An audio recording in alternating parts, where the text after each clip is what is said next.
Hello boys. Last video में हम लोग क्वेश्चन नंबर 8 का 1 तक समझे थे। किसी कारण की वजह से वीडियो वहाँ रुक गया था। चलिए हम लोग अब क्वेश्चन नंबर एक्सरसाइज 5.3 का क्वेश्चन नंबर 8 के 2 से समझने की कोशिश करते हैं और आशा करते हैं इस वीडियो में आपको पूरा चैप्टर समझाऊंगा। क्वेश्चन नंबर 8 के 2 में आप गौर से देखेंगे कि x by B plus C book रखिए अपने पास, x by B plus C, y by C plus A और z by A plus B.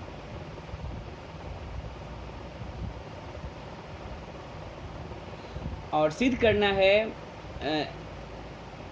a by Y plus Z minus X equal to b by Z plus X minus Y equal to c by X plus Y minus Z. आप इसको जो दिए गए राशि है उसको equal to k मानेंगे। k मान करके x, y और z का मान निकल आएगा। x, y, z का मान निकाल करके इसे आप तीन जो राशि दिए गए हैं जिसको इक्वल दिखाना है उसमें बारी बारी से पुट करेंगे। जनरली अभी तक जितने सवाल था 8 के 1 तक उसमें लेफ्ट हैंड साइड और राइट हैंड साइड दो ही पक्ष होते थे। यहाँ पर तीन राशि है तो इसको आप कह दोगे first term, second term, third term, या पहला राशि, दूसरा राशि, तीसरा राशि लिख करके तीनों का मान निकालेंगे। एक्स वाई जेड का बैठा करके देखेंगे तीनों का मान सेम आ जाएगा और कहेंगे इसलिए तीनों राशि आपस में बराबर है। इस तरह से इसको बना देंगे। इसको बनाने की ज़रूरत नहीं, आप लोग घर में ट्राई करेंगे।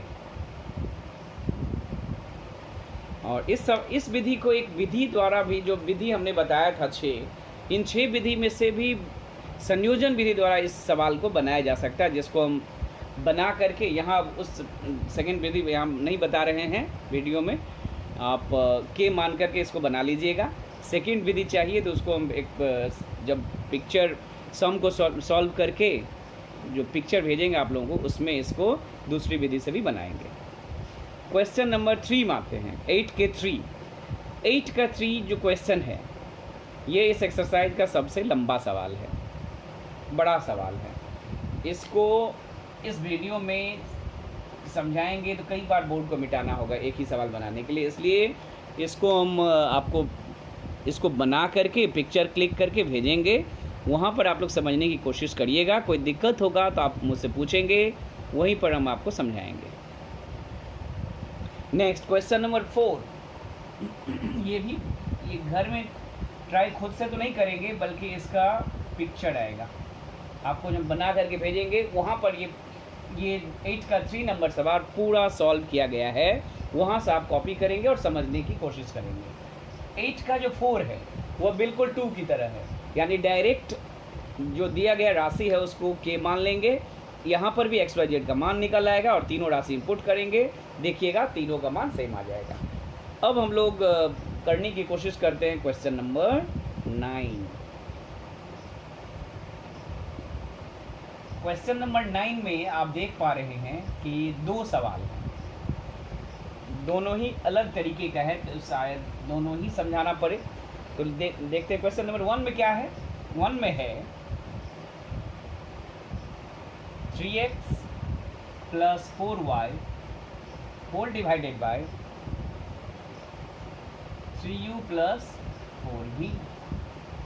और सेम चीज़ सेम राशि है लेकिन ये माइनस में है, यानी 3x minus 4y by 3u minus 4v। और आप ये दिया गया है तो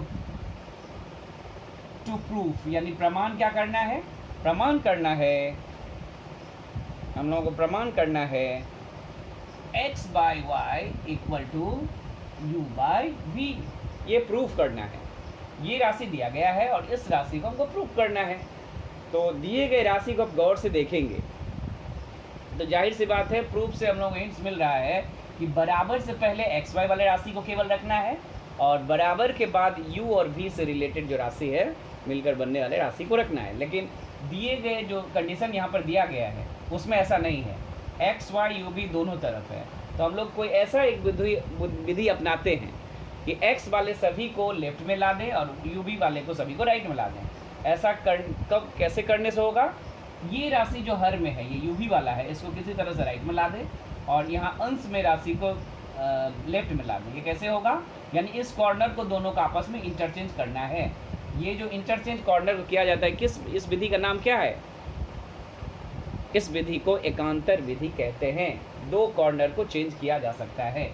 तो चेंज करने से होगा 3x + 4y whole divided by 3u + 4b की जगह हम लिख रहे हैं 3x - 4y इक्वल टू,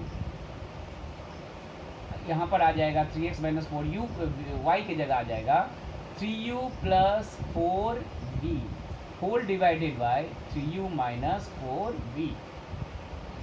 अब आप देखोगे कि x और y यानी छोटा होगा। छोटा होने के तरीका है, यहाँ पर हम लोग एक विधि अपनाएंगे, योग भाग विधि। जब बड़ी राशि को छोटा करना रहे और एक राशि में लाना हो तो जनरली ऐसे ही किया जाता है। और एक हिंट्स के लिए बता रहे हैं, ये तभी किया जाता है जब देखते हैं कि यहाँ एक ही राशि एक बार प्लस में है और माइनस में है। जनरली वहीं पर किया जाता है। तो योग भाग विधि था क्या? उन 6 विधियों में से एक विधि था योग भाग विधि। इस विधि में अंश में लिखा जाता है अंश प्लस हर दोनों तरफ, और हर में लिखा जाता है अंश माइनस हर। तो यहाँ का अंश क्या है? 3x + 4y। अब घटेगा क्या? प्लस होगा 3x - 4y, और हर में माइनस होगा अंश 3x + 4y माइनस हर, यानी 3x - 4y हो जाएगा + 4y माइनस होने का। और सेम चीज़ राइट साइड में होगा 3u + 4v plus 3u - 4v whole divided by 3u + 4v minus 3u + 4v। और यहाँ पर देखते हैं क्या कैंसिल हो रहा है, -4y से +4y, -3x से +3x। ऊपर बचा 3x + 3x कितना होगा? 6x whole divided bye 4y + 4y हर में 8y।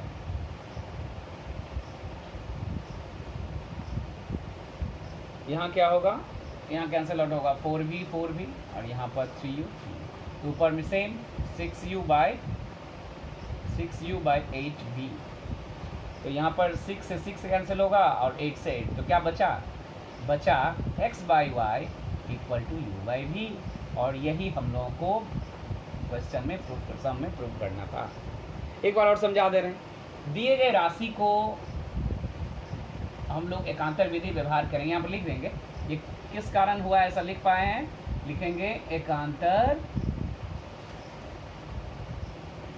विधि से ऐसा हुआ है कि 3x - 4y और 3u + 4v एक दूसरे की जगह रिप्लेस हो गया, यानी इस कॉर्नर को चेंज किया गया है। तो ऐसा क्यों किया गया कि x वाले एक तरफ हो जाए, UV वाले एक तरफ हो जाए। अब योग भाग विधि इस पर अप्लाई करते हैं। योग भाग विधि क्या कह रहा है कि अंश प्लस हर, अंश ऊपर लिखेंगे अंश में और नीचे क्या लिखेंगे हर में, अंश माइनस हर। यही दोनों तरफ रिपीट होगा। सब कुछ काटने के बाद x/y = u/v बच जाएगा, और यही हम लोगों को प्रमाण करना है। अब क्वेश्चन नंबर 2, 9 का क्वेश्चन नंबर 2, ये अनुपात के रूप में दिया गया है। इसको हम लोग चूँकि ये लेंदी सवाल है, इसको मिटा करके करते हैं, पूरा बोर्ड लग जाएगा। नीचे करने पर फिर दोबारा मिटा करके करना होगा। तो 9 का 2 यहाँ बता रहे हैं। चूँकि ये दोनों अलग है तो होमवर्क ये नहीं छोड़ रहे हैं, समझा दे रहे हैं।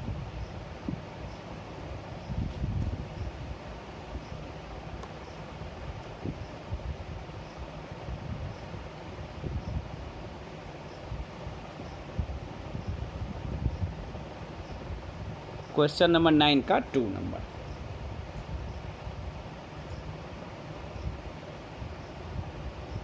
नाइन के 2 में क्या है, ये अनुपात के रूप में दिया गया है, कुछ बड़ी राशि है। इसको प्रूव करना है a/b = c/d। तो इसको जो अनुपात में है उसको बाई के रूप में हम लोग लिख लेते हैं डायरेक्ट, यानी a + b + c + d whole divided by A plus B minus C minus D equal to A minus B A minus B plus C minus D plus C minus D. और हर में क्या होगा, A minus B minus C plus D. अच्छा, इसी हालत में इस पर योग भाग विधि यूज करते हैं। क्योंकि ये 9 नंबर में ही दोनों सवाल दिए गए हैं तो बनाने का टेक्निक सिमिलर होगा। और एक ये करते कब हैं, जब बड़ी राशि को छोटा करना हो। तो हम लोग प्रूफ में देख पा रहे हैं कि इसको भी a/b = c/d लाना है, इसलिए यहाँ पर योग भाग विधि अगर अप्लाई कर दें तो ये छोटा हो जाएगा। योग भाग विधि क्या रहा है, अंश प्लस हर ऊपर लिखेंगे, चूँकि ये बड़ा है। यहाँ शुरू करते हैं, a plus B plus C plus D plus a plus B minus C minus D whole divided by, बस माइनस होगा, a plus B plus C plus D. अब माइनस आगे होगा, माइनस कोई राशि लिखेंगे तो सभी राशि का, सभी जितने भी पद हैं सभी का चिन्ह बदल जाएगा। Minus A minus B plus C plus D. Right side भी वही होगा, A minus B plus C minus D और प्लस हर होगा A minus B minus C plus D. और नीचे क्या होगा, अंश माइनस हर, A minus B plus C minus D minus चिन्ह बदलेगा, A plus B plus C minus D. अब देखते हैं क्या कटता है और क्या बच रहा है। जो माइनस है, माइनस सी कटेगा प्लस सी से और माइनस डी कटेगा प्लस डी से। और यहाँ पर माइनस ए और माइनस बी कट जाएगा ए और बी से। तो ऊपर में बचा 2a बचा और 2b बचा, यानी 2 × a प्लस बी या 2a प्लस 2b। एक ही बार कॉमन ले लिए, आप लिख कर सकते हो। नीचे भी वही 2 × c plus D. Right side में वही बचेगा, b कटेगा और d कटेगा।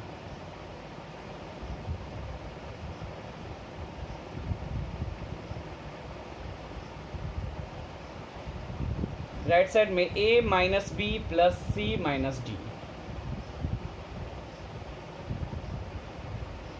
तो दो राशि यहाँ पर माइनस है, b और d।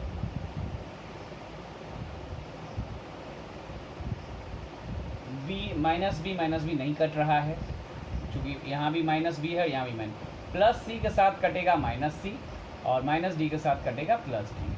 और यहाँ पर माइनस बी के साथ कटेगा प्लस बी, माइनस ए के साथ कटेगा माइनस प्लस ए। तो देखते हैं क्या बच रहा है राइट साइड में। राइट साइड में बच रहा है ए, बच रहा है ए और ए 2a होगा और माइनस बी माइनस 2b होगा, तो 2 कॉमन होगा, a माइनस बी। और नीचे बचेगा c और d बचेगा, 2 c है 2 d है, तो 2 × c माइनस डी। सारे 2 कट जाएगा एक दूसरे से, तो जो बचा a plus B by C plus D equal to a minus B by C minus D. अब हम लोगों को यहाँ से और छोटा करना है, a/b मीन्स a/b = c/d लाना है। तो इसको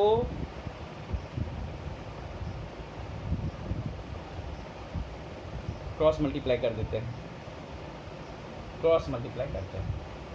क्रॉस मल्टीप्लाई करने से क्या होगा, a plus B × c minus D. और ये कॉर्नर यूज़ किया गुना के रूप में, फिर इसके बाद ये कॉर्नर यूज़ करते हैं, a minus B × c plus D. अब इसको गुना करने की कोशिश करते हैं, a से c में ac, a से ही कर रहे हैं दोनों में, माइनस ad प्लस अब b से कर रहे हैं दोनों में, plus bc minus bd equal to, अब a से कर रहे हैं c और d में, तो ac plus ad minus b से कर रहे हैं दोनों में, तो माइनस bc माइनस bd। अब देखते हैं कुछ कट रहा है तो काटने की कोशिश करते हैं। माइनस बी डी से माइनस बी डी कटेगा और प्लस ए सी से प्लस ए सी कट जाएगा, और minus A D plus B C left side में बचा और राइट साइड में बचा plus A D minus B C. अब सभी को बाईं तरफ ला रहे हैं, minus A D plus B C था पहले से और राइट साइड से लाएंगे तो minus A D plus B C, और बचा क्या 0। और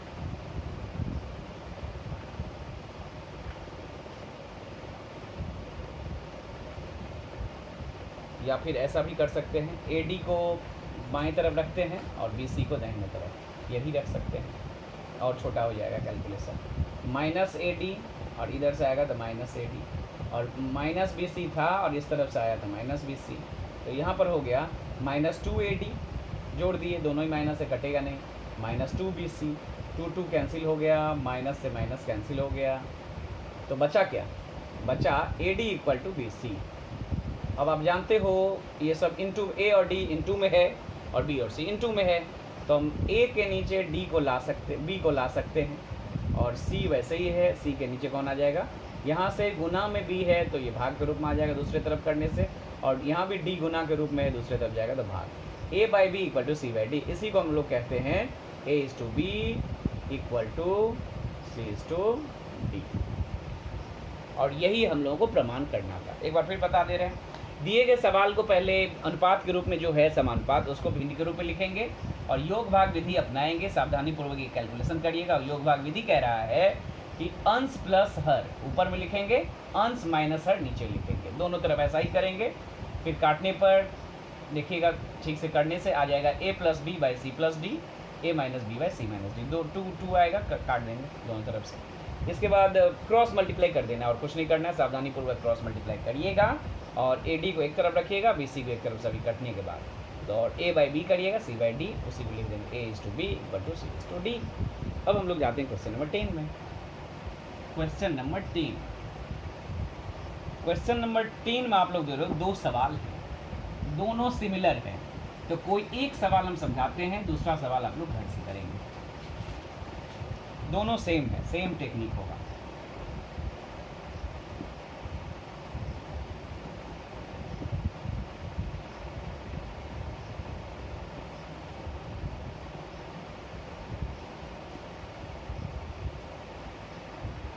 क्वेश्चन नंबर 3 का 1 करने की कोशिश करते हैं।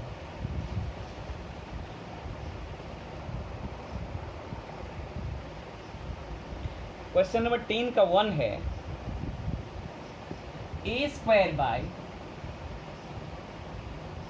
B + C = B² / C + A = C² / A + B = 1, ये दिया गया है। और होने से दिखा है कि 1/1 + A + 1/1 + B + 1/1 + C = 1 होगा, ये दिखाना है। तो पहले जो दिया गया है उसका हेल्प लेते हैं, और जो LHS में मान बैठाएंगे, और देखिएगा वो राइट साइड उसका मान 1 आ जाएगा, तो कहेंगे LHS = RHS। यहाँ पर जब कई राशि इक्वल होता है, अनुपात इक्वल होते हैं, तो यहाँ पर K मानते हैं जनरली, लेकिन इस सवाल में K मानने की ज़रूरत नहीं है, क्योंकि K के स्थान पर यहाँ पर 1 दिया हुआ है, यानी सभी मान A² / BC = B² / CA plus C² / A + B = 1, यानी इस तीनों राशि का मान 1 है। तीनों राशि की जैसे हम लोग K मानते हैं, कैसे लिखते हैं? A² / B + C = K लिखते हैं, अगर मानते हैं तो यहाँ 1 है तो 1 लिखे। इसका अर्थ क्या हुआ? Cross multiply, A² = B + C। उसी तरह तीनों राशि को लिखते हैं, B² / C + A, इसका भी मान है 1, इम्प्लाइज क्या होगा? B² = C + A, और C² / A + B = 1, तीनों राशि का मान 1 है, यहाँ से C² का मान निकलेगा A + B। अब दिए गए जो LHS है उसमें बैठाते हैं ये मान। LHS है 1/1 + A + 1/1 + B + 1/1 + C। इसका मान निकालने से आ जाएगा 1, वही RHS है। कभी कभी इस सवाल को प्रूफ न दे करके माध्यमिक में ये कई बार आया हुआ है, ये दिया जाता है इतना अगर बराबर 1 = 1 हो तो जो लेफ्ट हैंड साइड है इस राशि का मान निर्णय कीजिए। तो आपका काम है इस राशि का मान जो निकाल रहे हैं ऐसे ही निकालना है। बस यहाँ पर LHS RHS दे दिया, आंसर दे दिया हुआ होता है, नहीं देने से आप मान निकाल करके छोड़ दोगे। यहाँ पर इस सवाल को बनाते समय गौर करिए आप, यहाँ पर जो 3 मान यहाँ पर 1 इक्वल टू अलग अलग लेकर के जो निकला है वो किसका मान निकला है? वह है ए स्क्वायर का मान है B plus C, B square का मान है सी प्लस ए, सी स्क्वायर का मान है A plus B. A B C का मान अभी तक हम लोगों को नहीं पता। ए स्क्वायर का मान पता है, बी स्क्वायर का मान पता है, सी स्क्वायर का मान पता है, लेकिन LHS में हम लोगों को मान जो बैठाना है वो किसका बैठाना है? ए का, बी का और सी का। तो आप लोग सोच रहे होंगे कि ए स्क्वायर का मान पता है तो ए का मान बहुत आसानी से रूट ले लेंगे तो निकल जाएगा, लेकिन ऐसा करने से सवाल नहीं बनेगा। इसलिए यहाँ पर एक बुद्धि यूज करने की ज़रूरत है। सेकेंड लाइन में ये जो लाइन है वो सबसे इम्पॉर्टेंट है। ये लाइन कैसे लिखा जा रहा है ध्यान से समझेंगे, क्योंकि सेम प्रोसेस अपनाएंगे 10 के 2 नंबर पर। तो चूंकि ए स्क्वायर का मान हम लोगों को पता है और ए यहाँ पर दिया है, तो ए को पहले ए स्क्वायर बना लेंगे। तो ए को ए स्क्वायर बनाने के लिए क्या करना पड़ता है? ए से इंटू करना पड़ता है। तो और ये अंश में है या हर में? हर में है ए। तो हर में अगर ए से इंटू करेंगे तो उसको अंश में भी गुना करना होगा। दिखा दे रहे हैं एक लाइन, यानी हम लोगों को नीचे ए से गुना करना है, क्योंकि इसको काटने के लिए ऊपर भी ए से गुना कर देंगे। तो किसी भी भिन्न में ऊपर नीचे एक ही राशि से गुना कर देते हैं तो भिन्न के मान पर कोई असर नहीं होता है। और सेम चीज़ बी स्क्वायर बनाने के लिए यहाँ किससे गुना करना होगा? B by B. और सेम चीज़ 1 प्लस सी में सी स्क्वायर बनाने के लिए सी बाई सी। अब ए काटना नहीं है बल्कि गुना करना है। 1 से ए में गुना होगा तो ए, और इस 1 प्लस ए, ये ए से गुना केवल ए से नहीं होगा। ए तो ज़रूरत था ए में गुना करने की, लेकिन यहाँ एक 1 प्लस एक ब्रैकेट के रूप में है। ए से गुना इन दोनों पदों में होगा। 1 में ए से गुना होगा तो ए होगा, और ए में ए से गुना होगा तो ए स्क्वायर होगा। सेम 1 में बी से गुना होगा अंश में तो बी, और 1 प्लस बी में बी से गुना करेंगे तो आ जाएगा बी प्लस बी स्क्वायर। 1 में गुना होगा बी से तो बी, और बी से होगा तो B square. Plus 1 into C equal to C, and 1 plus C into C क्या हो जाएगा? C plus C square. अब चूंकि A square B square C square हम लोग पा चुके हैं, अब जो मान निकाल कर रखे हुए हैं यहाँ पर ए square B square C square, अब पुट कर रहे हैं इसमें। जहाँ ए स्क्वायर है केवल वहीं पुट कर पा रहे हैं, जहाँ जहाँ ए है वहाँ नहीं पुट कर पा रहे हैं। तो केवल ए स्क्वायर को हटा करके क्या मान पुट करेंगे? बी प्लस सी। ए स्क्वायर को ए प्लस बी स्क्वायर की जगह लिखे बी प्लस सी, और B by B plus B square की जगह क्या लिखेंगे? सी प्लस सी स्क्वायर नहीं, sorry C plus A by C into C plus C square की जगह क्या बैठाएंगे? ए प्लस बी। अब गौर करके आप देखोगे तो तीनों का हर एक ही है। अगर नहीं समझ में आ रहा है तो इसको सजा ले रहे हैं। सजाने का अर्थ है अल्फ़ाबेटिकल ऑर्डर। अल्फ़ाबेटिकल ऑर्डर का अर्थ होता है पहले ए फिर बी फिर सी। तो ए प्लस बी प्लस सी ये तो सजा हुआ है। बी बाय, यहाँ भी सजाते हैं, पहले ए को लिखते हैं फिर बी को लिखते हैं प्लस सी को लिखते हैं, और यहाँ भी सजा ले रहे हैं ए प्लस बी प्लस सी। ऐसा इसलिए किए ताकि आप समझ सको कि तीनों ब्रैकेट सेम है। इसका लॉसो होगा ए प्लस बी प्लस सी, एक ब्रैकेट के रूप में है, तीनों सेम है तो लॉसो वही होगा। और ऊपर में चूंकि तीनों के हर एक ही है तो ऊपर हो जाएगा ए प्लस बी प्लस सी। ये एक ब्रैकेट है, ये एक ब्रैकेट है, सेम ब्रैकेट आने के कारण कट गया, और कटने पर आ गया मान 1, और यही दिया गया था सवाल में RHS का मान 1 था। अगर मान निकालना हो तो यही 1 ला करके कहेंगे यही आंसर है। तो फिर एक बार इस सवाल को समझा देते हैं, बहुत इंपॉर्टेंट सवाल है, और इसी पर आधारित नेक्स्ट सवाल है क्वेश्चन नंबर 10 का 2 नंबर।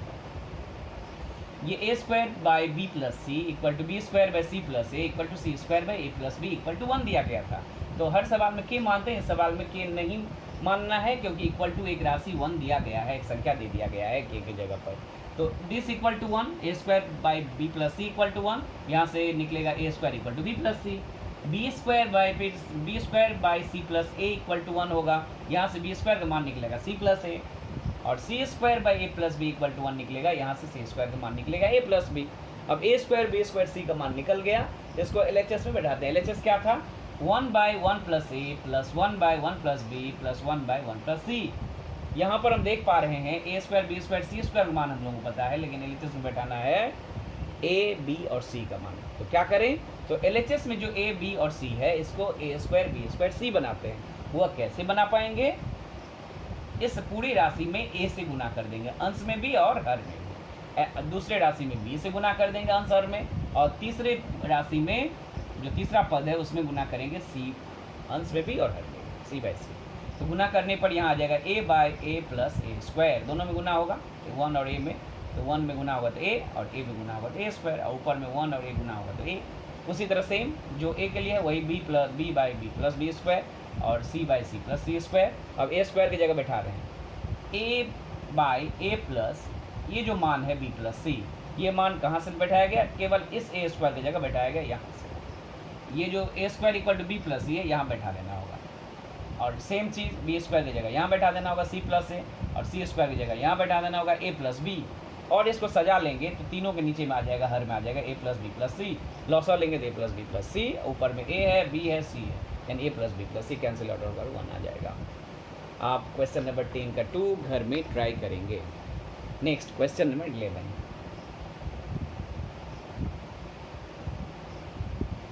क्वेश्चन नंबर 11 में कुल 3 सवाल हैं और यही आखिरी सवाल है, इसके बाद ऑब्जेक्टिव क्वेश्चंस हैं। इन 3 सवालों में एक सवाल हम बताएंगे और बाकी दोनों एकदम इजी है, आप लोग घर में बनाएंगे, समझा देंगे।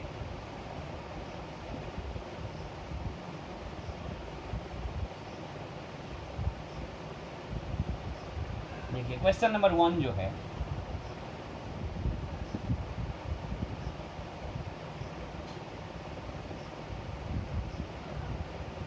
क्वेश्चन नंबर 11 का 1 जो है वो क्या है, एक राशि दी गई है x by X A plus Y B plus Z C equal to एक राशि दी गई है y by Y A plus Z B plus X C equal to z by तीसरी राशि दी गई है Z A plus X B plus Y C, ये दिया गया है। और एक लिखा है X plus Y plus Z equal not equal to 0, क्यों दिया दिखाएंगे, बताएंगे इसका रीज़न, और होने से दिखाएं कि प्रत्येक अनुपात का मान 1 by A plus B plus C होगा। आप लोग याद होगा जब हम संयोजन विधि बता रहे थे तब बताए थे, ये बाकी विधि से अलग है, जब किसी भी सवाल में प्रत्येक अनुपात का मान अगर कहा जाएगा तो आप संयोजन विधि यूज करोगे। तो चूंकि इस सवाल में प्रत्येक अनुपात का मान प्रमाण करने के लिए दिया गया है, तो इस सवाल में यूज करेंगे संयोजन विधि। संयोजन विधि क्या था, संयोजन विधि था, एक लाइन में चूंकि जगह नहीं है तो वहाँ नहीं लिख पा रहे हैं, और ये लंबी है तो यहाँ से शुरू कर दे रहे हैं। संयोजन विधि क्या कह रहा था, संयोजन विधि कह रहा है, इसका नियम है अंशों का योगफल, जितने भी अनुपात होगा या भिन्न होगा उन सभी के अंशों का योगफल ऊपर लिखेंगे अंश में, और हरों का योगफल नीचे लिखेंगे। तो अंश में केवल 3 पद हैं x y z, ये तीनों ऐड होगा, और हरों का योगफल अब देखिए थोड़ा बड़ा होगा, देखते हैं। ये राशि उतारेंगे प्लस ये राशि उतारेंगे प्लस ये राशि उतारेंगे, कुछ नहीं है, केवल लिखना है X A plus Y B plus Z C plus Y A plus Z B plus X C plus Z A plus X B plus Y C, ये राशि हो गया। लिख देंगे कारण, ये किस विधि का कैसे लिख पाए हैं, ये लिखेंगे संयोजन विधि से लिखा गया है। अब नेक्स्ट हम लोग क्या करेंगे काम, ऊपर में जो है उसमें कुछ करना नहीं है, वो लास्ट तक वही रहेगा, और x वाले जितने पद हैं सबको इकट्ठा करते हैं। एक ये हो गया x वाला, दूसरा ये हो गया, और तीसरा ये हो गया, सबको इकट्ठा करते हैं। X A plus X C plus X B, ये एक ब्रैकेट में लिख रही, प्लस y जिसमें जिसमें है वो एक साथ, Y B plus Y A plus Y C, ये एक साथ हो गया। और तीसरे ब्रैकेट में क्या लिख देंगे, z वाला, 3, कौन कौन है, जेड सी, फिर है जेड बी, और फिर है लास्ट में माने यहाँ पर जेड ए। अब यहाँ पर ऊपर में जो है वही लिखते हैं, कैलकुलेशन करना है बस। यहाँ इस तीनों में चूँकि तीनों में x है तो x कॉमन होगा, और होगा a plus C plus B, और इन तीनों में y है तो y कॉमन होगा, b plus a plus C, और यहाँ पर तीनों में z है तो कॉमन होगा z, और बचेगा c plus b plus a। अब गौर करके देखोगे तीनों ब्रैकेट एक ही है नीचे में, a प्लस बी प्लस सी सजाने पर तीनों ही ब्रैकेट में a b और c प्लस के रूप में है। तो a प्लस, ये तीनों ब्रैकेट तीनों से कॉमन है, इसमें भी है, इसमें भी है, इसमें भी है। तो क्या कॉमन हो गया, a प्लस बी प्लस सी। बचा क्या, एक जगह x बचा, फिर प्लस y बचा, फिर प्लस z बचा। और ये भी ऊपर में ऊपर से ये दोनों ब्रैकेट कट जाएगा। x plus Y plus Z अंश में भी है, हर में भी है, कैंसिल आउट होगा। तो बचेगा ऊपर में 1 और नीचे बचेगा a प्लस बी प्लस सी। यही है प्रत्येक अनुपात का मान। ये काट क्यों पाए हैं, क्योंकि लिख देंगे चूँकि x plus Y plus Z का मान 0 नहीं है, इसीलिए काटना संभव हुआ है। अगर 0/0 होता तो ये एग्जिस्ट नहीं करता और परिभाषित हो जाता। आप लोगों को पहले भी बताए हैं, इसलिए केवल यही इसका काम है। x plus Y plus Z 0 क्यों नहीं, नॉट इक्वल टू 0 क्यों दिया गया, ताकि इसको काट पाओ आप। 0 होने से काटना संभव नहीं होगा, आंसर नहीं होगा। तो काटने पर बचा 1 by a plus B plus. यही प्रमाण हम लोगों को करना था। प्रत्येक अनुपात का मान निकल आया 1 by a plus B plus C. कुछ नहीं, दिए गए सवाल पर संयोजन विधि अप्लाई किए। संयोजन विधि अप्लाई करके 3 ब्रैकेट में लिखे, x वाले को एक ब्रैकेट में, y वाले को एक ब्रैकेट में, z वाले को एक ब्रैकेट में, और x common, y common, z common. देखेंगे ऐसा करने पर तीनों ब्रैकेट में a प्लस बी प्लस सी आ जाएगा। सजा हुआ नहीं है, सजाने से a प्लस बी प्लस सी, क्योंकि तीनों में एक ही ब्रैकेट आ गया तो उसको पहले लिख देंगे, और जो बचेगा दूसरे में लिखेंगे। देखेंगे x plus Y plus Z ऊपर भी है और नीचे भी आ जाएगा, ये कैंसिल हो जाएगा। तो ऊपर बचेगा 1 और नीचे बचेगा a plus B plus C. और यही प्रूफ हम लोगों को करना था। क्वेश्चन नंबर 11 के 2 के बारे में बताएं। इसको पहले विलोम विधि अपनाएंगे। क्या है, X square minus Y Z by A, Y square minus Z X by B और Z square minus X Y by A, sorry C. इसको पहले विलोम विधि अपनाएंगे। विलोम विधि अपनाने से, विलोम विधि क्या कह रहा है, सभी भिन्न उलट जाएगा। यानी A by X square minus Y Z, B by Y square minus Z X और equal to C by Z square minus X Y. इस स्थिति में इसको मानेंगे के। ऐसा करने पर ए, बी और सी का मान निकल जाएगा, के इंटू समथिंग करके, और फिर उसको इस ए, बी और सी के मान को LHS और RHS में पुट कर देंगे। देखेंगे दोनों साइड LHS और RHS का मान सेम आ जाएगा। कहेंगे ये तीनों इक्वल है, सॉरी ये दोनों LHS इक्वल टू RHS। इसको विलोम विधि अपना करके ए ऊपर, बी ऊपर, सी ऊपर चला जाएगा, के मानेंगे, ABC का मान निकलेगा, और फिर LHS RHS में पुट कर देने से हो जाएगा, जैसा सवाल हम लोग पहले बनाते आए हैं। क्वेश्चन नंबर 11 का 3 के बारे में बता रहे हैं। तो क्वेश्चन नंबर 2 आप लोग 11 का 2 घर से बनाएंगे। क्वेश्चन नंबर 11 का 3, इसको डायरेक्ट के मानेंगे। के मानने पर A by Y plus Z equal to B by Z plus X equal to C by X plus Y दिया गया। इसको के मानेंगे। के मानने पर ABC का मान निकल आएगा। तीनों राशि में पुट करेंगे, जैसे 8 नंबर के सवाल सब में किए थे। तीनों राशि का मान सेम आ जाएगा, कहेंगे तीनों राशि इक्वल है। इसको LHS RHS मत करिएगा, क्योंकि 3 राशि है तो लिखिएगा प्रथम राशि, द्वितीय राशि, तृतीय राशि, first term, second term, third term. तीनों का मान इक्वल आ जाएगा ABC का मान बैठाने से। अब हम लोग ये भी घर में करेंगे आप लोग 11 का 3। चलिए अब हम लोग स्टार्ट करते हैं क्वेश्चन नंबर 12, जिसमें 1 मार्क क्वेश्चन सब है। 3 तरह का आप लोग जानते हो। हर एक्सरसाइज में पहले MCQ होता है, फिर ट्रू फॉल्स होता है, फिर फिल इन द ब्लैंक्स होता है।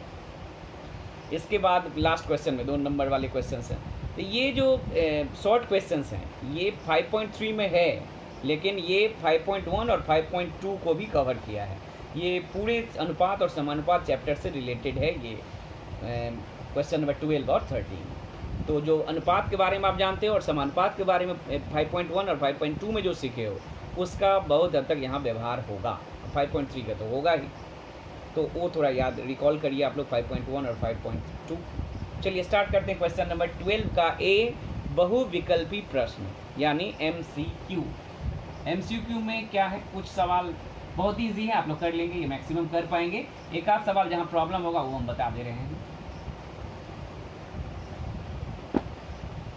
क्वेश्चन नंबर 12 के ए के क्वेश्चन नंबर 1 आप देख पा रहे हैं। इस 1, 2, 3 ये तीनों आप लोग बनाएंगे। चतुर्थ समानुपाती, तृतीय समानुपाती, मध्य समानुपाती, ये हम बना चुके हैं 5.2 में। एक्सरसाइज 5.2 में देखिएगा कि चतुर्थ समानुपाती कैसे निकालते हैं, मध्य समानुपाती कैसे निकालते हैं, तृतीय समानुपाती कैसे निकालते हैं, सब बताया गया है। तो वहाँ से देखकर आप लोग कर लेंगे आसानी से। तो ये हम नहीं बता रहे।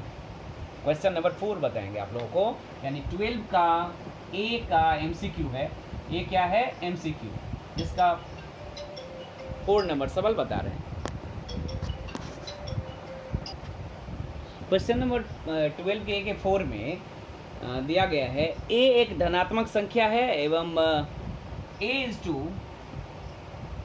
27/64 इक्वल टू 3/4 a। तो a का मान बताइए। तो ये बहुत आसानी से आप लोग कर सकते हो। क्या करना होगा, a बाय 27/64 कर लेंगे अनुपात को भिन्न के रूप में। 3/4 एक राशि है a, क्रॉस मल्टीप्लाई कर देंगे, बन जाएगा a इंटू ए स्क्वायर। और यहाँ ये भिन्न इंटू भिन्न यानी 3/4 गुना 27/64। और a का मान जब निकलेगा तो इसका क्या हो जाएगा, वर्गमूल। यानी ऊपर में क्या 3 गुना 27 और 4 गुना 64। आप इसको लिख सकते हो 3 गुना 27 के लिए और कितने 3 निकलेंगे, और 4 गुना 64 में कितने 4 निकलेंगे, 3, यानी ये होगा। अब इसका वर्गमूल निकालोगे तो 4 3 के लिए 2 3 निकलेगा बाहर, और 4 4 के लिए 2 4 निकलेगा, यानी 9/16 ये आंसर होगा। यानी क्वेश्चन नंबर 12 के A के 4 का आंसर होगा 9/16 यानी C। क्वेश्चन नंबर 5, 12 के A का 5, 2A equal to 3B equal to 4C, और आपको निकालना है A is to B is to C। तो आप लोग समझ रहे होंगे 2:3:4, बिल्कुल ऐसी बात नहीं है, ये करने से गलत हो जाएगा। 2:3:4 बिल्कुल इसका सही आंसर नहीं है, 9 ही ऑप्शन में है ये। तो आपको इसको पहले k मानना होगा। तो 2a बराबर k, इसका अर्थ हो गया a बराबर k/2। उसी तरह 3b बराबर k लिखेंगे, क्योंकि ये तीनों k के बराबर है, तो b का मान निकलेगा k, और 3 कहाँ आएगा, नीचे आएगा। और 4c इक्वल टू k लिखेंगे तो c का मान निकलेगा k/4। यानी a is to b is to c का मान जब आप निकालोगे तो आ जाएगा k/2 is to k/3 is to k/4। k तो कट जाएगा, आ जाएगा 1/2 अनुपात 1/3 अनुपात 1/4।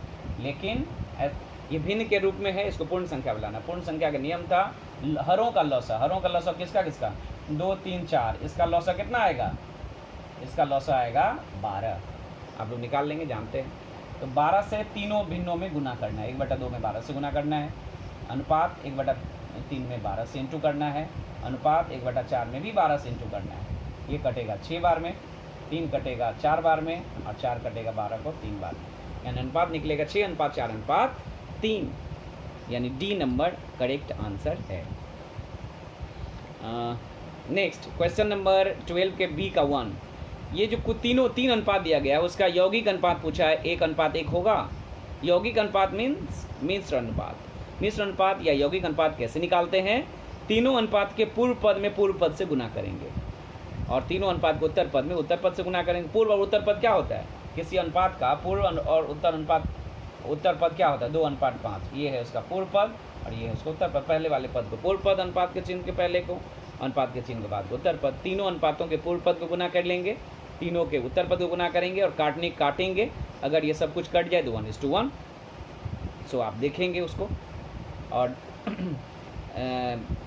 तो एक नंबर आप देख लेंगे यौगिक अनुपात निकाल करके 1:1 आ रहा है या नहीं। अगर आ गया 1:1 तो कहेंगे ये सत्य है।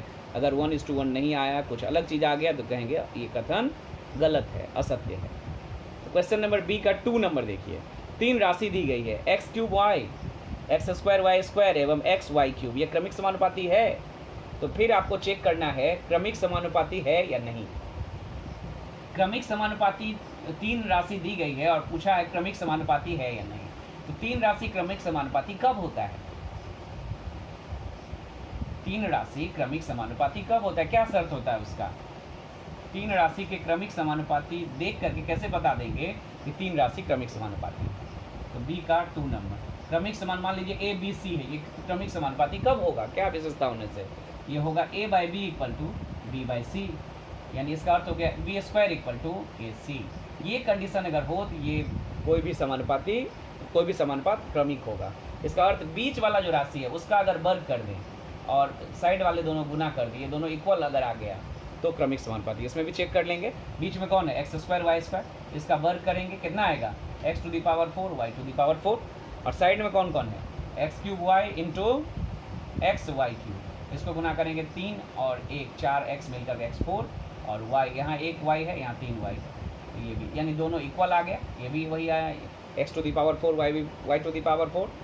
और दोनों साइड वाले a और c को गुना करने पर भी x to the power 4 y to the power 4। यानी ये तीनों राशि जो दिया गया है b के 2 में, ये क्रमिक समानुपाती का गठन करेगा, यानी ये सत्य है, ये b नंबर सत्य है। a को आप लोग खुद चेक करेंगे। चलिए c में आते हैं, fill in the blanks. Fill in the blanks में क्वेश्चन नंबर 1 है, क्या है, 3 क्रमिक समानुपाती धनात्मक संख्याओं का गुणनफल 64 होने से उनका मध्य समानुपाती कितना होगा। यहाँ देखिए 3 मान लीजिए, फिर ए बी सी मान लिए, और तीनों का गुणनफल इस बार दे दिया a इंटू बी इंटू सी बराबर 64। तो बताइए मध्य समानुपाती, यानी पूछा किसका मान है, b का मान कितना होगा, ये पूछा है, मध्य में b है। तो कैसे निकालेंगे, अब ये क्रमिक समानुपाती होने से ये भी यूज़ कर लेंगे। क्रमिक समानुपाती में ये दिया गया, ये भी होता है बी स्क्वायर इक्वल टू ए सी। क्रमिक समानुपाती होने से बी स्क्वायर इक्वल टू ए सी, इसमें पुट करते हैं, ए सी की जगह पुट करते हैं। इसको आप लिख पाओगे बी इंटू ए सी, सजा करके आप लिख सकते हैं आसानी से। ए बी सी इंटू 64 को क्या लिख सकते हो, बी इंटू ए सी की जगह बी स्क्वायर पुट कर दीजिए, ए सी की जगह क्या पुट कर दिए, बी स्क्वायर, यानी ये दोनों गुना करने पर बी क्यूब 64 आ गया। तो ये किसका क्यूब है, ये है 4 का क्यूब, यानी b के बराबर कितना है, 4 बैठा हुआ है। यानी फिल इन द ब्लैंक्स में आप लोग माने खाली स्थान में क्या भरेंगे, 4। मध्य समानुपाती कितना होगा, 4। नेक्स्ट हम लोग आते हैं क्वेश्चन नंबर 2। कर पाएंगे आप लोग, सी का 2 देखते हैं।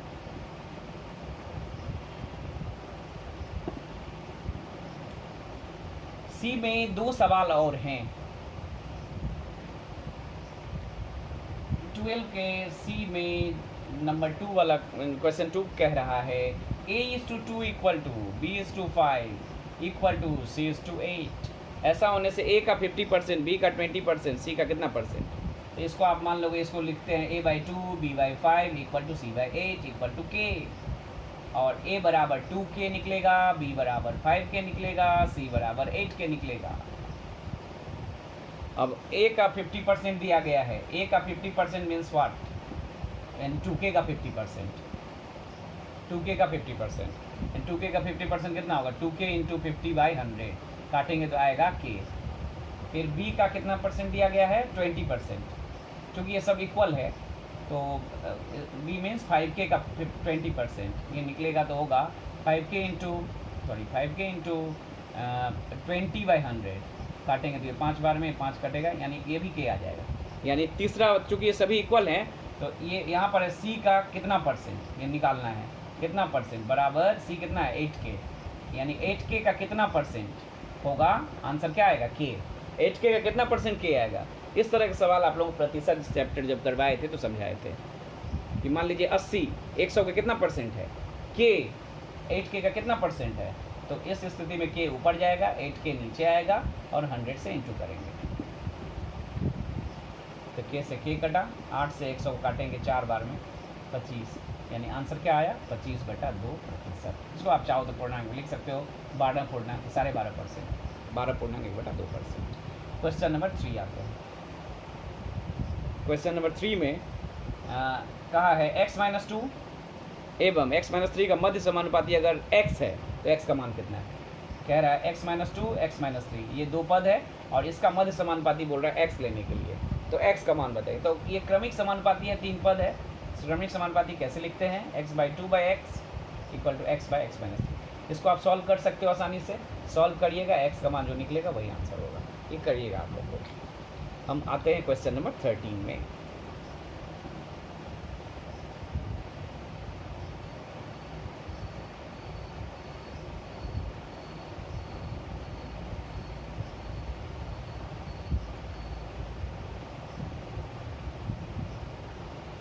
क्वेश्चन नंबर 13 ये एग्ज़ाम में 2 मार्क्स क्वेश्चन के रूप में आएगा। इसमें कुल 5 सवाल हैं और 5.1, 2, 3 तीनों से है, देखते हैं करके। a/2 equal to b/3 equal to c/4 equal to 2a minus 3b plus 4c/p। इसको अपने सम मान लिए, k माना, जैसा कि मानते आए हैं। इसका अर्थ ये 4 जो भिन्न है ये सभी k के बराबर होगा। a/2 equal to k, b by 3 equal to K and c by 4 equal to K. और तो यहाँ से क्या निकलेगा, और भी आएगा और ये भी होगा -2 -3b plus 4c by p, ये भी इक्वल टू के। तो यहाँ से क्या निकला, a equal to 2k, sorry a equal to 2k, यहाँ से क्या निकला b इक्वल टू 3k और यहाँ से निकला c इक्वल टू 4k। ये बस इसमें पुट करेंगे, p का मान पूछा गया निकल जाएगा। a के स्थान पर पुट करते हैं कितना 2k, -3 इंटू b के स्थान पर पुट करते हैं कितना 3k और plus 4 into 4k whole divided by p equal to k। ये जोड़ घटाव करते हैं, 2 into 2 4k -3 into 3 9k plus 4 into 4 16k whole divided by p equal to k। जोड़ घटाव करने पर ऊपर आ रहा है 11k by p equal to k, cross multiply pk equal to 11k और k कैंसिल होगा, p इक्वल टू कितना आया 11, यही पूछा है। फिर से एक बार बता दें, a by 2 equal to b by 3 equal to c by 4 equal to 2a minus 3b plus 4c by p equal to k। अपने से मान लिए माना k और बारी बारी से इन चारों पदों को, चारों भिन्न को k के बराबर कर रहे हैं। तो पहला भिन्न a by 2 equal to k करेंगे तो a इक्वल टू 2k, दूसरे से b इक्वल टू 3k और तीसरे से c इक्वल टू 4k। चौथा भिन्न 2a minus 3b plus 4c by p equal to k कर दिए। ये a b c का मान जो ऊपर निकला है इसमें पुट करेंगे और दोनों तरफ से k कट जाएगा और p का मान निकल जाएगा 11। ये देखिएगा क्वेश्चन नंबर 2। क्वेश्चन नंबर 2 में आपको हिंट्स दे रहे हैं, हम बना नहीं रहे हैं, 3 क्रॉस मल्टीप्लाई कर लेंगे। क्वेश्चन नंबर 2 में क्रॉस मल्टीप्लाई करने से एक तरफ x रखेंगे और दूसरी तरफ y रखेंगे, तो आप लास्ट में पाओगे x by y equal to something.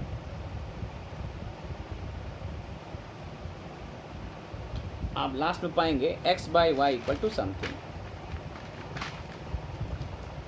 Exactly बता दें, आप पाओगे इस तरह से आएगा x by y equal to 5/1, ये आएगा। आप देखिएगा क्रॉस मल्टीप्लाई एक तरफ करने से आ जाएगा। आप इससे भी पहले लाइन होगा x इक्वल टू 5y, तो x के नीचे y को लाएंगे 5/1, 5 अकेला बचेगा, इसको 1 कर। आप इसके बाद क्या करोगे, एकांतर विधि अपनाएंगे, x by 5 equal to y by 1 और फिर k मान लेंगे। तो x का मान कितना निकलेगा 5k और y का मान कितना निकलेगा 1k, यानी k। ये जो x और y का मान यहाँ से निकला, इसको आप जो जिस राशि में जिसका मान निकालना है 3x square minus 5y square whole divided by 3x square plus 5y square, इस राशि में x और y की जगह ये बैठाएंगे। देखिएगा ऊपर और नीचे दोनों से k स्क्वायर कैंसिल आउट होगा और इस राशि का मान एक निकल कर आएगा जो एक भिन्न के रूप में, अंक के रूप में होगा, जो एक अंक के रूप में होगा। ये आप खुद ट्राई करेंगे घर में, नहीं बन पाने से मुझसे पूछेंगे। फिर एक बार हिंट दे रहा हूँ 13 के 2 का, क्रॉस मल्टीप्लाई करके x बाई वाई निकालेंगे, वहाँ से k मान करके x और y का मान निकल जाएगा और जो राशि पूछा गया है उसमें x y की जगह बैठाएंगे तो दिए गए राशि का मान निकल जाएगा। क्वेश्चन नंबर 3 भी मुझे नहीं बताना है। क्वेश्चन नंबर 3 देखिए, 13 का 3, a/b दिया गया है 3/4 और x/y दिया है 5/7 और आपसे मान पूछा है, राशि दिया गया 3ax माइनस by इज टू 4by माइनस 7ax। तो अब गौर करिए, a/b वहाँ से हम मान लेंगे 3 4 के मान लेंगे a और b को, और x/y को आप 5 के 7 के 9 मानकर एक अलग राशि कोई मानिए, मान लीजिए 5m 7m। बस अलग दर्शाने के लिए दोनों जगह k नहीं मानना है, एक m मानना है तो दूसरा n मान लेना है, 3m 4n मानना है और 5n 7n मानना है या एक में k मानिए एक में m मानिए, कोई अलग लेटर मान लीजिए। ये जो x a b x y सभी का मान पता चल गया k के रूप में या m के रूप में। इस राशि को जो अनुपात निकालना है उसमें आप a b x y इन चारों राशि का मान पुट कर देंगे तो देखेंगे जो अनुपात आना चाहिए वो निकल जाएगा, बाकी सभी कट जाएंगे। जो m के जो भी माने हो आप वो आपस में कट जाएगा और आपका एक अनुपात निकल जाएगा अंक के रूप में। ये आप लोग घर में ट्राई करेंगे। क्वेश्चन नंबर 4 हम बना दे रहे हैं, 13 का 4।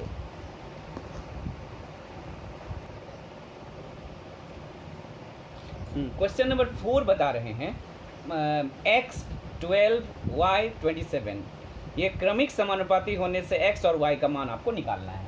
तो मुझे पहले ये बताइए x 12 y और 27 ये चार राशि क्रमिक समानुपाती होने से कैसे लिखेंगे इसको लिख पाएंगे x/12 equal to 12/y equal to y/27। चूँकि क्रमिक है तो ये रिपीट हो रहा है y और 12 बीच में। यहाँ से हम लोग x y का मान निकालना है, तो यहाँ पर दो भिन्न बनेंगे, मतलब ये तीनों आपस में इक्वल है, तो x/12 इक्वल टू 12/y, ये दोनों आपस में बराबर है। फिर 12/y इक्वल टू y/27, ये आपस में बराबर है। फिर पहले के साथ तीसरा भी इक्वल है। चूँकि x y दोनों यहाँ है तो मान निकालना संभव नहीं है। इस राशि से जो दूसरा वाला इक्वल लिए हैं हम लोग, दूसरा और तीसरा, यहाँ से हम लोग y का मान निकाल रहे हैं क्रॉस मल्टीप्लाई करके। y into y, y square equal to 12 into 27, और y इक्वल टू इसका वर्गमूल 12 इंटू 27 का वर्गमूल। हम लोग चाहे तो गुना भी कर सकते थे, गुना नहीं करना बेटर है। वर्गमूल निकालने के लिए 12 का खंड हम लोग जानते हैं, 2 गुना 2 गुना 3, और 27 में जानते हैं 3 3 होता है, 3 ठो 3 होगा, 2 ठो 2 के लिए 1 2 बाहर, और 4 3 के लिए 2 3 बाहर निकलेगा। 3 इंटू 3 गुना करने से आ जाएगा 18।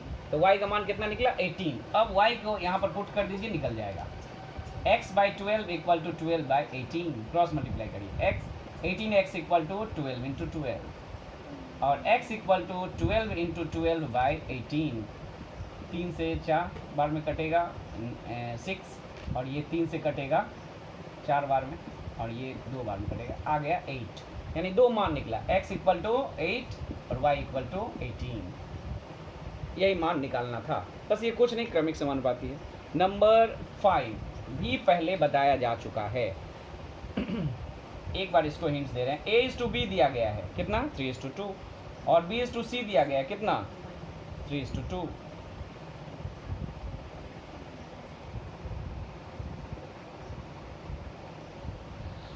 यहाँ पर इस तरह के सवाल पहले भी किए हैं। a/b इक्वल टू दिया रहे और b/c दिया रहे, तो b दोनों में है तो इसको इक्वल करना होगा। पहले 5.1 में इस तरह के सवाल हुए हैं। तो यहाँ पर b का मान 2 है और c का मान 3 है, तो इसमें 3 से इंटू करेंगे, इसमें 2 से इंटू करेंगे, और फिर निकाल लेंगे a b c, निकल जाएगा आसानी से। पहले 5.1 में देखिएगा ऐसा किए हैं। a b c निकलते ही आप a का मान जान गए, b का मान जान गए और c का मान जान गए।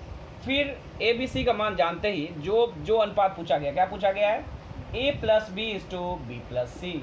ये a b c तीनों का मान अब जानते हैं, इसमें पुट कर देंगे, काटेंगे, आंसर आ जाएगा। a b और c की जगह जो मान आप इस अनुपात से पाओगे उसमें इसमें पुट कर देना पड़ेगा। पुट करते मान लीजिए ये कुछ भी अनुपात आया, उसमें k डाल दीजिएगा, मान लीजिए 2:3:4, ये आएगा नहीं, हम उदाहरण ले रहे हैं। ये अगर आ गया, यहाँ पर देख जाएगा, देख भी पा रहे हैं क्या आ गया। ये 3 से 3 गुना करेंगे 9, 3 इंटू 2 6, और यहाँ पर ये भी 6 और ये 4 आएगा, यानी 9:6 4 आएगा। तो यहाँ पर a b c का मान क्या लेंगे आप, 9k 6k 4k, और इसमें पुट कर देंगे। a का मान बैठाएंगे 9k, b का मान बैठाएंगे 6k, और c का मान बैठाएंगे 4k। जो भी आएगा जोड़ घटाव करके काटेंगे, k कट जाएगा दोनों तरफ से, और अंक के रूप में एक आंसर आ जाएगा। इस तरह से ये चैप्टर एक्सरसाइज 5.3 शेष हो रहा है, और इसी के साथ चैप्टर 5 अनुपात और समानुपात कंप्लीट हो गया। आप लोग आशा करते हैं पूरा कंप्लीट करेंगे। 5.1, 5.2 और 5.3 कंप्लीट करके मुझसे चेक करवाएंगे। जहाँ जिस बच्चे को दिक्कत होगा मुझसे पूछेंगे, मैं उसको पर्सनली समझाऊंगा। नेक्स्ट चैप्टर इसके बाद कुछ दिन आप लोग इसको कंप्लीट करने के लिए टाइम दे रहा हूँ। कुछ दिन के बाद चैप्टर नंबर 6 जो चक्रवृद्धि ब्याज है उसको समझाएंगे। Thank you.